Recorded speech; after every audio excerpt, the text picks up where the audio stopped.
يسقي الفلاح الخضر بمياه استرق الصح القذر، فتكبر ليبيعها ويقبض أرباحها، ومن أرباحها يشتري من عند مربي الدواجن دجاجة تم حقنها بهرمونات ضارة والمسمنة سريعا ومسرطنة.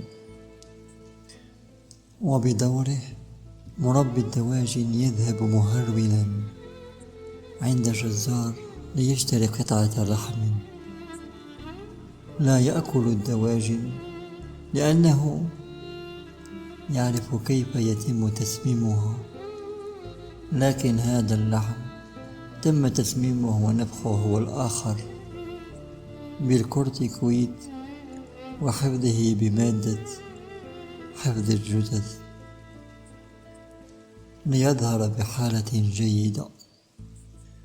أما هذا الجزار فيذهب جريا إلى مسمكة المدينة على أساس أنه اللحم الوحيد الآمن،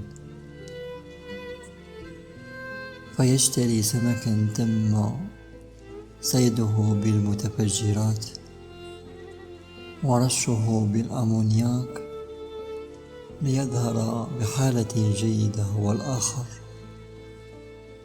ومعه الخضر من عند الفلاح الأول، فيكون من الطبيعي أن يتسمم، فيلتقي الثلاثة عند الطبيب، وهناك يصادفون ميكانيكيا مكسور الأطراف لأن سيارته قد فقدت توازنها في طريق تم تصميمها عوجاء لسرقة جزء من أموال المشروع. أما مهندس تلك الطريق فهو نفسه معهم مكسور الوجه، حيث تعرض لحادث سببه أن الميكانيكي أهمل تثبيت برغي في سيارته سابقا. وآخر صاحب مطعم مصاب بمرض معد خطير لأن الخلاق الذي قصده لم يعقم أدواته. أما الحلاق هو نفسه جاء متسمم إثر استراحة غداء عند نفس صاحب المطعم الأول، هذا الذي لم يغسل أدواته منذ تشييد المحل. وأثناء الانتظار عند الطبيب تبدأ محاضرة طويلة بين الأشخاص السبعة ومناقشة جادة عنوانها: هل يملك الطبيب ضميرا أم لا؟